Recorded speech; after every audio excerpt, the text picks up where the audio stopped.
So again, my name is Cyrus Patten, and I am the clinical director of IPPI Vermont. And we have one program basically going on in Vermont now. It's the newest. We have started an outpatient mental health clinic where we are seeing individuals, children, adults, all ages in an outpatient setting.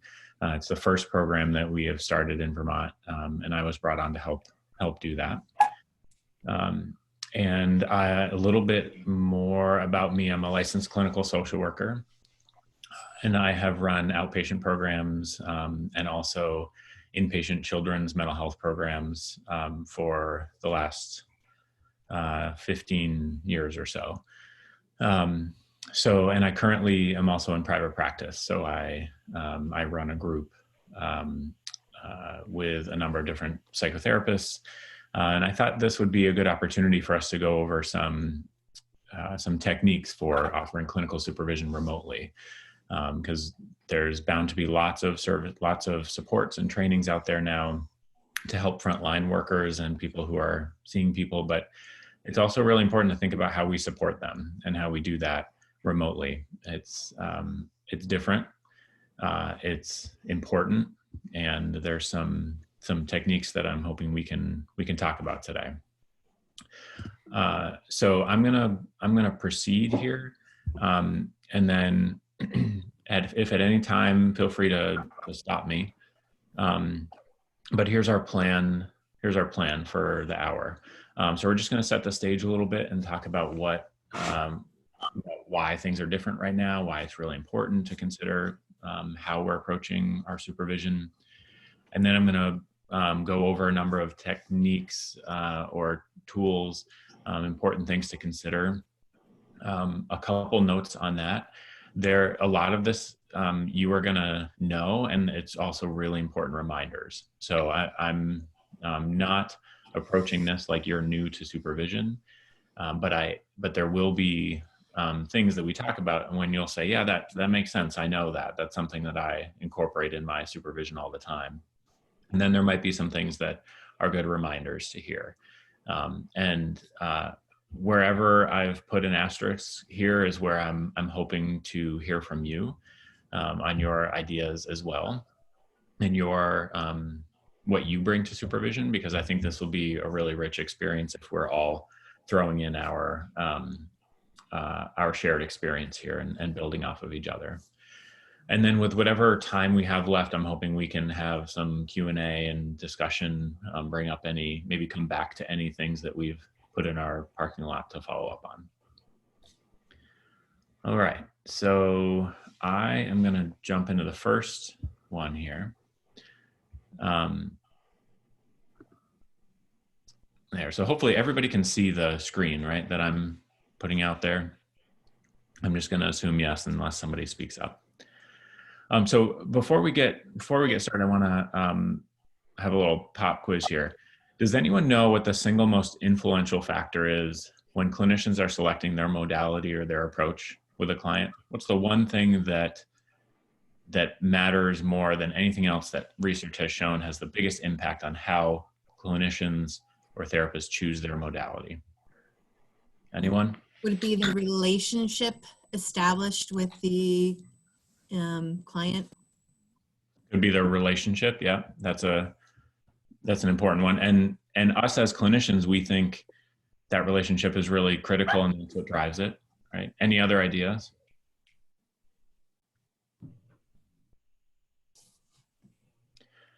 So research has shown over and over again that the relationship is important. Their degree or training is really important, but the single strongest factor when therapists are deciding which approach to use with their clients is actually the training of their supervisor. So that is where the supervisor, if I am your clinical supervisor and I've been trained primarily in a DBT, CBT approach, or ABA, or psychoanalysis, or another approach, that is actually my training is what is most likely to influence your your choice as a therapist about how to approach your client, which some of you might be thinking that's a bad thing or a good thing. It's an important thing to recognize that the way that we choose how to approach our work with our clients is based largely on how we as supervisors approach our clients. So that I have always found I've stuck on that fact, because I found it to be really interesting and not the thing that we often think of drives our clients or drives our supervisees approach. So that's also really important as you think about the supervisory relationship too, and how we approach that work, how we set the boundaries on that work with our supervisees. And if we were in a classroom, I would ask you to raise your hand if you've ever had a bad supervisor, or if you've ever had an unproductive supervisory relationship with someone. And invariably, a lot of people raise their hand. We've all had bad supervisors. We've all had just ineffective supervision before. And it's really important for us to focus on what quality supervision looks like. I see smiles too, so that's probably a sign that people agree. All right, so let's set the stage a little bit. Let's think about what is going on right now and what has prompted this conversation. It is obviously difficult times right now. I don't need to describe that to you, but our clients are in a different position than they were 6 weeks ago. Our staff are working hard. They're working in different places. They're trying to do their work remotely, or if they can, and we are trying to support them remotely, which is super difficult. I want to point out that stress and secondary trauma or vicarious trauma are cumulative. They add up in us over time. And you know this when you get home and you had a normal day at work, except you provided a lot of emotional support and you are somehow, for some reason, exhausted. Not because you had a particularly long day or difficult day, but because all of the little emotional tolls that took added up. So that stress is cumulative, and we have to recognize that in order to support our people. So that constant low-level stress, though, is just as harmful as acute trauma, and that's really important to remember. That over weeks or months or years of experiencing the low-level stresses, such as feeling like there is a constant threat out there right now, right? You might all feel safe right now, but also there was a week or two where people weren't sure if they were going to be able to buy toilet paper, right? That was like, everybody was freaking out about that. That we joke about that in the rush to Costco or Walmart, but also those little stresses that we experience every day are adding up. So even if our staff are coming to us in supervision and saying, you know what, I had a good day. It was productive. I was actually able to connect with a bunch of people. Things went okay. That doesn't mean they didn't also experience a very low level of stress all day, which adds up. And it's really important for us to recognize that changes, that informs our approach with them. And we're going to go through a few ways to pull that out. Also, personally, I feel like that low-level stress that is accumulating in our staff is a lot harder to be recognized by providers. So it's one thing if I get into a car accident and I come home and I'm shaken and I'm shaking and I'm visibly distressed by that event. That's a lot easier and more understandable for me to come home and say, I'm really stressed right now. That was a really difficult situation. But if I have day after day of low level trauma or stress, providers don't tend to notice that as much. It's kind of like the if you stick your hand in a pot of cold water and then put it on the stove and gradually heat it up, you're not going to notice how hot it is until it's burned you. And that's kind of a dark example, but you get what I'm saying. Again, at any time, just stop me if you have things you'd like to say or responses to that.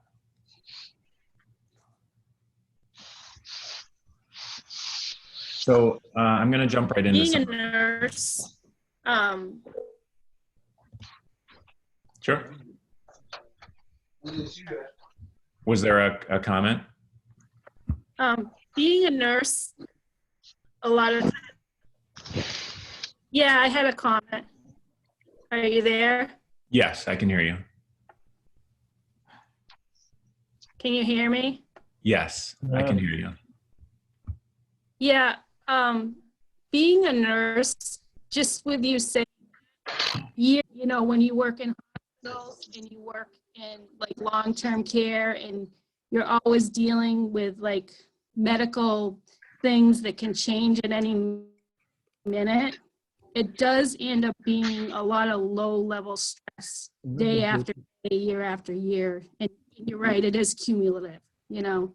Yeah. And also just getting to recognize that you have that kind of, you know, people don't really know what healthcare workers do sometimes, I think, because they just, people, you know, if they don't do it, they wouldn't know, but it is a low level stress all the time because people can go quickly and you have to think fast and you have to take care of the situation. And then afterwards is when you might feel the stress.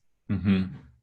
Yeah, and it really does add up, doesn't it? Sometimes, and I've been caught off guard with that. Working in children's inpatient programs, I have felt like so all of a sudden I am completely overwhelmed with stress, and that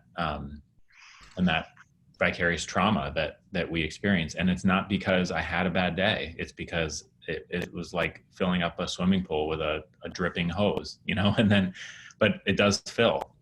And that's really important to point out. Thanks, Tracy.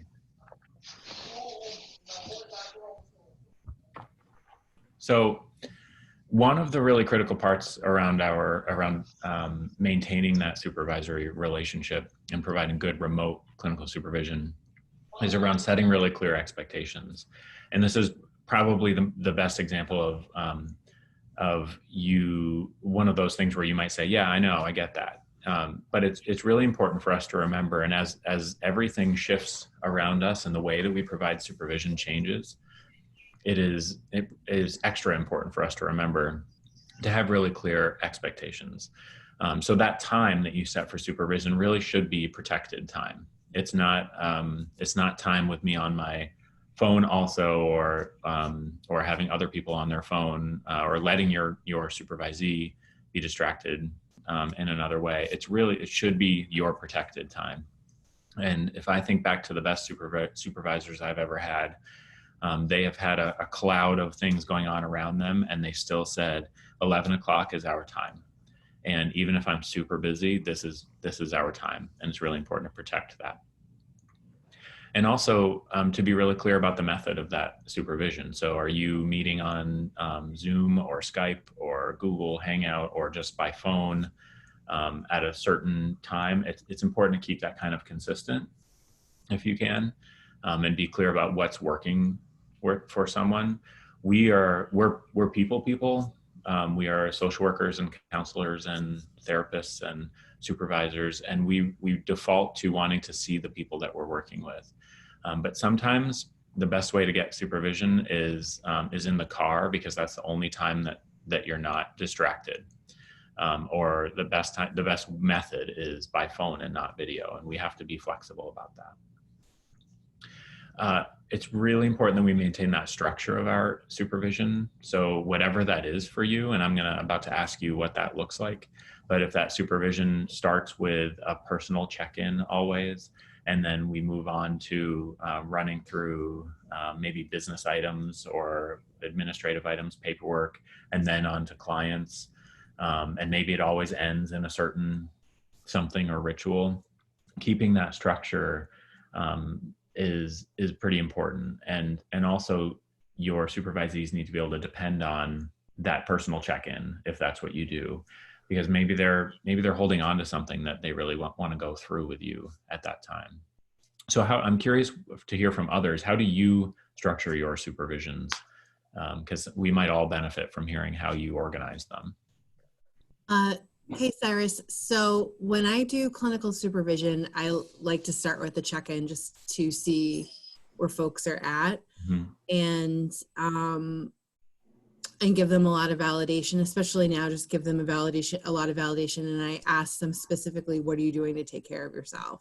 To Great. kind of like prompt and, remind them that this is really important. And then if they want to hear what I'm doing for self-care, I'll tell them. And then I just ask them what's on their agenda, what do they need support with? And, I'll mention, okay, I have like a few things to touch base with you about. And then when we wrap up, I make sure to ask them, is there anything that we miss? Is there anything that you need? And leave it at that. But I try to have a general flow so they know that I'll be asking them to bring their issues forward and that I'll be mentioning things that need to be reviewed. But I like to give them the opportunity to bring their issues forward to make sure that we have enough time. Yeah. And that's a good point too. A lot of people approach supervision from a supervisee-driven perspective, similar to a client-driven approach or driven by the supervisor. So some people say, you need to come with the agenda. And some people say, I have a category. I have an agenda by category, and we're going to go through clients, then this, then this, then this. Anyone else? All right. So I'm going to keep us moving relatively quickly so that we get to everything and that people don't get bored or distracted. So minimizing distractions is really important. And I have to say, I've been supervising people remotely for the last month, and I am tempted by those distractions. When I'm on my computer, I'm talking to people through Google Hangout, and my phone is on the desk lighting up. And it makes me want to check that and tend to those things. Or emails are popping up right in front, right? Does anyone, you get those, like the emails are sliding in and telling you things that you need to handle. But it is really important to set those expectations that when we're together, this is our time. And obviously test run that technology. I have emails blowing up my screen right now that want me to be distracted, but I'm not going to be. But testing that technology and making sure that it works. We have a tendency to think that everybody is as comfortable with a piece of technology as we are. And that's, it's important to remember that that's not the case. And some people are coming at this with no worries whatsoever. And some people are coming at this remote time with lots of concerns and difficulty navigating the technology. So it's important not to assume how comfortable people are. So I wanted to run through one structure too of supervision. Most of you have probably heard of Proctors Model of clinical supervision before, because it's been around for a while and has been studied, and most recently has been used as a scaffolding for research around what remote clinical supervision looks like. I will make these slides available with the resource links at the bottom, by the way. So I'll send them out to people or find a way to get them to people. But in Proctor's model of clinical supervision, there are really three sections of a good clinical supervision time, and you choose how you deploy them. But the restorative component is really about focusing on health and well-being. It's support for each other. It's the how are you doing? How are you taking care of yourself question. That's how we're handling that. It's something that we tend to lean into as caring professionals. And then there's the normative or managerial section, which is really about Q&A, quality assurance, not Q and A, QA. This is how we are monitoring. This is, is your paperwork done? Are you, what are you doing around this treatment plan or behavioral plan that needs to be revised? Or it's about the nuts and bolts of the work. And then the formative work is really around focusing on development of knowledge and skills. So supporting your supervisee as they are developing those skills. And I don't need to go into detail on all of these, but it helps to have somewhat of a structure, right, that you can apply to supervision. And there's no rule about it needs to be split into thirds or one is better than the other. But if you think about if you reflect on your time with your supervisees, you can think about how are you distributing this? Are you someone who's more managerial in your approach to supervision and you're checking off boxes here and there, and that's what you do? But maybe in that case, it might make sense for you to focus somewhat on the restorative or supportive section, especially during these times. It might be a really important time to spend some extra minutes thinking about how that person is doing. And again, I'll put myself out there as an example here, just to be vulnerable. I have been the kind of supervisor who focuses more on the normative or managerial tasks. I've also been the kind of supervisor who focuses more on supportive and restorative and less on managerial tasks. And at times that serves me well, and sometimes it has not. And it's okay to be adaptive and dynamic in that. But I like this structure or this framework, because it lets us really think about how much of this time are we putting toward growth, managing, and support.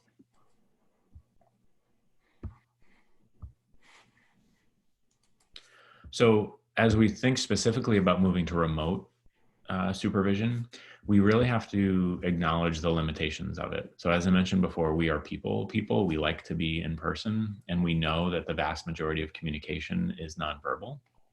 But as we think about trying to replace supervision for now with video conferencing, we have to just acknowledge that it does not replace the in-person connection. It is not a one-to-one exchange for sitting with somebody in a room and having a real connection with them and providing quality supervision. It doesn't replace it, which is okay.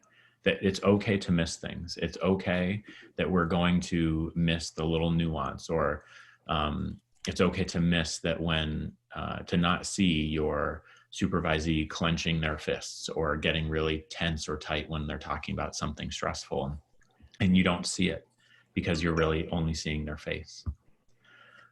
But it's only a problem if we pretend that we don't miss things, if we pretend that it's a one-to-one, because what we have to do is just focus on those things a little bit more, lean more on the verbal with them and less on the nonverbal. So what that looks like is asking those extra questions, taking that extra moment, getting to we don't want to just start the supervision with, how are you? Okay, good. Let's move on to clients. We have to take that extra moment. But how are you really? I can't tell you how many tears have come after that second question, after asking it again and making some space for somebody to really respond how they're doing. And we all do that automatically, right? When somebody says, how are you? And we're like, good. Okay. How are you? That doesn't answer the question. It doesn't. But if you say, but really, how are you? So much more comes from that. And that's what I'm saying by we have to really lean into the verbal more. We have to really ask for, oh, did you just lose my screen? No, that's fine. Oh, you still see it? Okay. Something's trying to update for me. Hold on. There we go. Okay. So we really have to lean into the asking the question and say, okay, so I get things are okay. It's got to be weird to be talking to all of your people remotely right now, or if you don't have that luxury, it's okay to acknowledge the unsaid. And in fact, it's our job to acknowledge what might be in the dynamic that hasn't been said, that you can't observe. Are people getting that in their experience of supervision right now? Are you experiencing this, like you're having to pull some things out of people?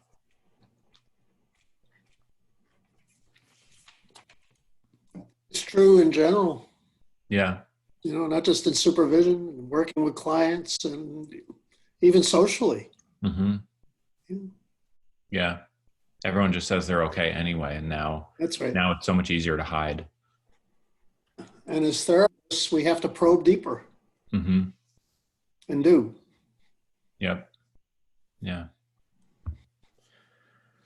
All right. So another principle that we should think about is getting flexible. And I'm going to talk about this as kind of a dual, kind of a dyad here. So increasing the distance between us, between supervisors and supervisees, can be counteracted somewhat, according to research, by increasing flexibility and availability.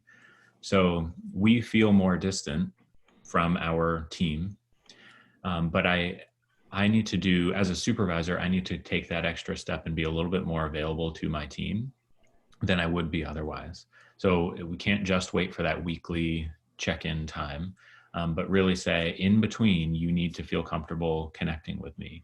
Because what we don't get now are those hallway supervision moments where you're passing somebody and they're like, oh, by the way, do you think I should X or B or Y? And we don't get that anymore for now. So we need to be really intentional about saying and reaching out to our team and saying, I am here for you in between. Send me a text, send me an email. We can set up an extra check-in time if you'd like, a 15-minute at the end of the week where anything that's lingering, we handle. But here's the flip side of that coin. That doesn't mean that we all need to be available all the time. And personally, I've experienced difficulty in finding the line at the end of the workday. And it just, because when I've been home working remotely for a month, and when I get up in the morning and it looks like a weekend, except I work all day, it is hard to find that boundary at the end of the day. And I don't want you to confuse the need to have increased flexibility and availability with you need to now be working during hours that you wouldn't normally be working. It's not the same thing. And it can be really easy to let the workday bleed into the rest of our day.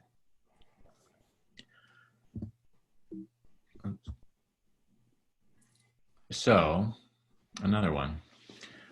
It's really important for us to focus on the relationship that we have with our team.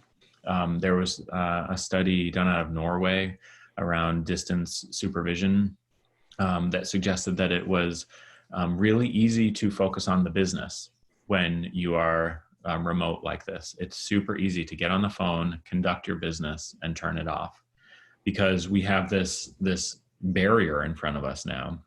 I'm talking to an empty room with a two-dimensional screen of people. It's not the same thing. We don't form the same personal connections with people. So it's really easy for us to focus on business when we do this. When you're sitting in supervision with somebody remotely, it's really okay to take the time to stay connected as individuals. Remember this person as a person, the puppy that they just got before we all went into quarantine, the thing that their kid is doing, and recognizing all of the individual traits of this person is really important in terms of clinical supervision. And we do not do a great job of remembering that when we are doing things through computers, of maintaining those connections. We are still human.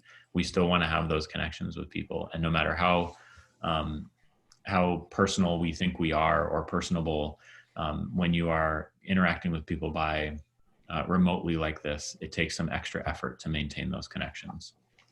And to remember that this is not easy for everyone. Many people have kids running around that they're trying to manage at the same time, including me. Many people have a difficult time finding a quiet place to be. So it's not as easy for everyone to sit in a room in a quiet space for an hour. And it's really important for us to remember that is different for everyone. It's also really easy for us to get stuck in a rut of again, I'm speaking from personal experience and tying in some research. It's easy for us to get stuck and do the same thing day after day, especially when all of our days start to look the same. So in order to not get in that rut, it's important to check in with your supervisees regularly about whether this is working for them. Does this time work? Are you feeling like you're getting what you need? Is there anything that's not working for you? Is there a way that we could do this that would feel more supportive?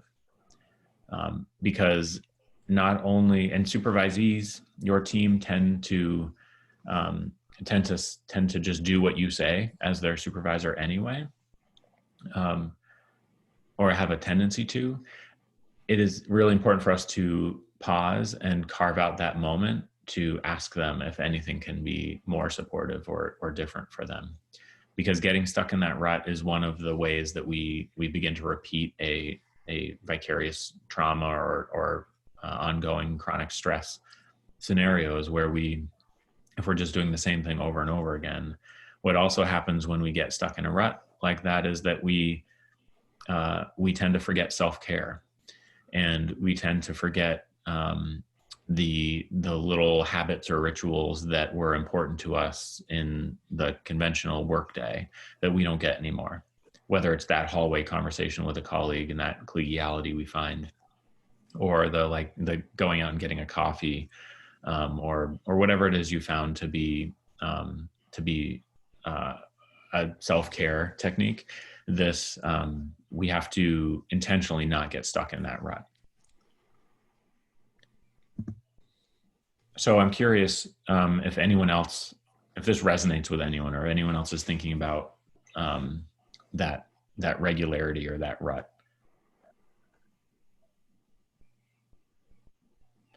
Yeah, I can get stuck in a rut. I have been trying to, make sure that I exercise every day, and things like that. Mm-hmm. It does resonate with me how you don't shut down. Like, I find myself, I'll see an email at 11:30 and I'm answering it. And yeah.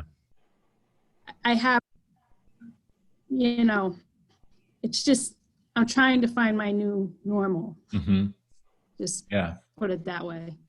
Yeah. And Tracy, I think that you raise a good point too, because I think that comes back to how I was describing like this low level stress. Well, not knowing when this is going to end is a stress. Even if the thing itself is not that stressful for you, even if you're somebody who has actually taken to remote work quite well, or if you're not doing remote work, if you've taken to this new situation quite well, not knowing when something is going to end can be an enormous stressor on some people. And it can be one of those things that's small and over time builds up. And we don't know when school is going to go back, or if school is going back this year, or anything else. The unknown is the big stressor. Must be really hard for the people with young kids. That's, yeah. Because a lot of kids play sports. Yeah, I've definitely.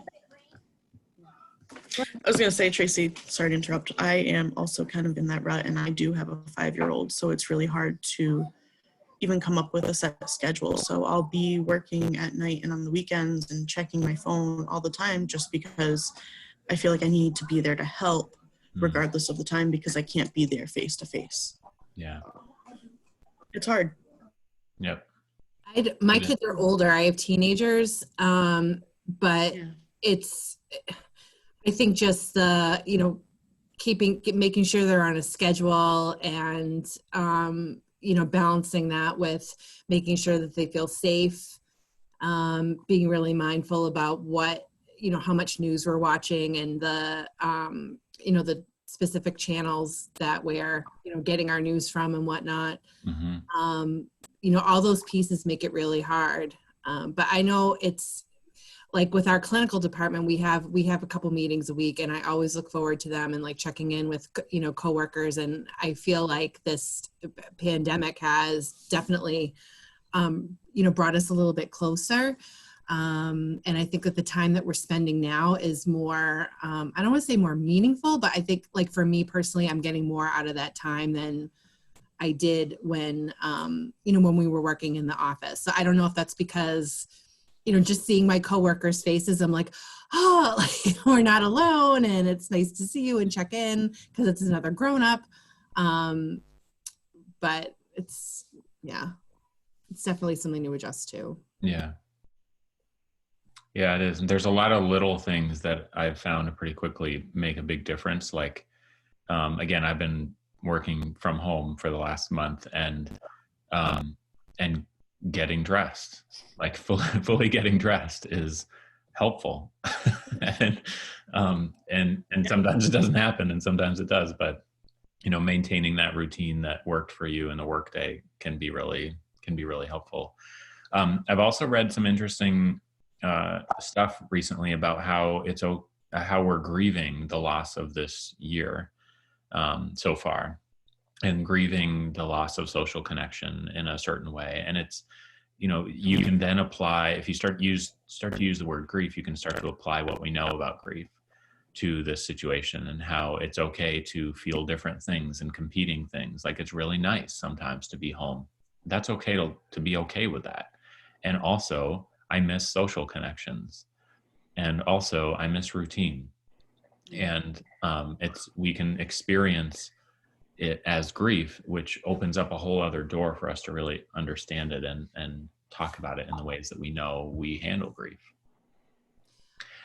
Cyrus, I was thinking about, I was doing some reading. I read this article about folks that were quarantined due to SARS, and, the quarantine being over and how difficult it was, and like the trauma of, getting out of their houses and being around people again. Mm-hmm. And I think about that, and I think about how that's going to impact just, all of us, I think collectively as an agency, personally in our personal lives, like how just this time and all the adjustments that we've had to make are going to impact, how we move forward in our lives. Mm-hmm. And are we going to be able to go to the grocery store, and are we going to be able to, go to Boston on a sunny day where it's like super crowded and be able to be around people? And are we going to see like an increase in, I don't even want to say OCD, but an increase in, hypervigilance around like hand washing and all those pieces? Yeah. And you know what, that unknown too, what's it going to look like after this is over, is another unknown that is a source for stress for people. And, it's not just when, but what is it going to look like? And that's really worth acknowledging. Those are the kind of questions in supervision where somebody says, I'm okay, and then we move on. But I could say, are you okay though? Like, tell me, this is weird, right? Can we just name it? Can we talk about how weird it is and how sad it is? And people start to, once you give them the space and the permission to really feel something more than just okay, they tend to let all that stuff out. So one other concept here is taking care of yourself, which feels like kind of the token, make sure you're handling your self-care and you're doing things that re-energize you. And what I want to point out first is that this is the reason this slide is in here, is that it's way more important than just taking care of yourself. In this field, we tend to put everyone else in front of ourselves, and we cannot take care of our team if we are not doing well ourselves. And I'm actually seeing a lot of that going on right now with the various agencies that I'm connected to, and various roles. I'm seeing a lot of people, especially supervisors, stressing out way more than they were before, and feeling like they're carrying the weight of the world, which some days you are, that I'm not trying to invalidate that, but it's really critical that you set your own boundaries, not just to model those for your team, but in order for you to support them well, you need to be healthy. And it's that much more important now than it ever has been to make sure you have your own self-care routine figured out. So this is just one little tidbit, but the research that I was recently looking at says getting up from your chair at least 10 minutes every 2 hours is enough is probably not enough, but it is the minimum we can do to reset our body a bit and keep kind of moving around and stay somewhat healthy. I know that IPPI has pulled together a list, and it's a pretty dynamic list of resources people have for staying healthy and their self-care resources. Everything from free streaming workouts that you can do to there are, if you have an NPI number, National Provider ID number, you can get a free account or free app, premium app with what is it called? The mindfulness app, not Calm, but the other one. But anyway, we are compiling a list of resources that we've been putting out that will help you take care of you, and that's a really critical part of that. Headspace, thank you, Headspace. So Headspace is one of my favorites in terms of an app, and you can get a free version if you have an NPI number, which can be really nice. All right, so I believe, yes. So that was it for the actual presentation. I'm curious if people have thoughts or if there are any components or pieces of what we talked about that are sticking around for you that you'd like to bring up or underline or challenge. Where are you at right now? Some people, and some of this has been posted on social media and elsewhere, but it's also relevant to working with our therapy patients. Some people are saying that this is a crisis, but it's also a tremendous opportunity. And the phrase that I hear is hitting pause, evaluating who we are and where we're coming from and what our goals are, and most importantly, how we want things to look in the future. And whether returning to whatever passed or passes for normal is a desirable thing or otherwise. Yeah. I really like that reframe too, that this is a massive opportunity for us. Yeah. How do you see that? Well, personally, I absolutely agree. And I think that it's an opportunity for us to look at our policies too, and look at how many people were living too close to a line that life is unsustainable if there's any sort of disruption.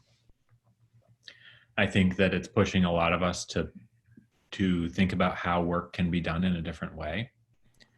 And I don't think everyone's going remote, but I think there's certainly some office buildings that don't need to be full of people, and maybe they could be apartments. You know, that just trying to think pragmatically about how there's a city near me that's virtually empty, and I don't want it to be empty, but perhaps a number of businesses are going to figure out how to operate differently, run remotely. I think the earth is taking a giant deep breath right now. And I think that's a really good thing. I don't know, it's showing us a lot. What do other people think? I know it was interesting, not to get too spiritual, but I attend a very liberal church. We've been doing our services online. Mm-hmm. And our pastor was talking about maybe like 3 weeks ago, like when maybe like a week after the lockdown started, the shelter in place, and she was saying she was going on a walk and she was feeling really tearful and just like really wanting life to go back to the way that it was. But then as she was walking, somebody was walking towards her, and instead of walking towards her, the individual like crossed the street and kind of waved to her. And it wasn't the kind of quintessential like New Englander like rude thing, but it was very much like she interpreted like, this person cares about me because they don't want me to get sick. And on her walk, she was seeing kids playing outside and just seeing a lot of I don't know, like a lot of things that she hadn't otherwise seen, if that makes a whole lot of sense. Yeah. So she was kind of like reevaluating that, like, I'm really sad. I want things to go back to the way they were, but wait a minute. What was life like 2 weeks ago? And what are the aspects that we actually want to go back to? Right. Yeah. Yeah. I like that reframe too. I mean, I like thinking about about all the good things that we're seeing right now, and all of the people, all the community that's being built right now is really, really nice. Mm-hmm. Yeah. I'm seeing people reach out and connect that don't normally connect and don't normally take the time to do so. And I like that too. Good to see the positive. I was talking to one of my supervisees today, and he was telling me that he works with an individual in shared living. And when he's at the day program, the environment is really very stimulating. So when people come up to him and try to talk to him, he becomes very easily overwhelmed. So people just kind of give him space. And my supervisee had said that, multiple people from the day program were checking in with him via phone, and he was able to kind of, because of the reduction in noise and the reduction in the chaos, that individual was able to have like constructive conversations and start to kind of build those connections in a different way. So I said, wow, I'm wondering, like, the shelter in place is really hard for a lot of our individuals, but I'm wondering if they're like reaping some of the benefits as well. Yeah. I wonder. I mean, I think that we're going to be figuring stuff out for months or years after this is done in terms of the impact on people. And I think it's also important for us to recognize the vital nature of what we do, and to, I don't know, somehow promote the idea of our clinical services people as a way of reevaluating many aspects of their lives. Yeah. And I see it's happening. Yeah, I think so. And I think people are starting to starting to see what we do in a different way. Right. We're starting to appreciate healthcare professionals in a different way. Absolutely. That's for sure. Yeah. All right. Well, I appreciate everyone taking the time to be on this call. I just see even dinner. Sorry, Tracy, go ahead. I just wanted to mention, I see people having dinner at the table again. I see people having dinner at the table again, like a family. Yeah. And, that kind of stuff going on because people are working like all the time. So yeah, it's nice to see. Yeah, you're right. It is really nice. Yeah. Yeah. I find too that with my teenagers, because I can't see their friends, they're talking to me more. It's kind of like by default, but that's been kind of nice. That is nice. It's, hey, take it however you can get it, right? From a teenager. Yeah. All right. Well, thank you everyone so much. I'm open to your feedback. If you want to drop me a line afterwards, I will figure out how to post the presentation, if people would like it. Do that. And yeah, we'll see you on the Zoom and Google and everything. Okay. Thanks, All right. Cyrus. Thanks everyone. Thank you. Thank you. Bye. Bye. Bye.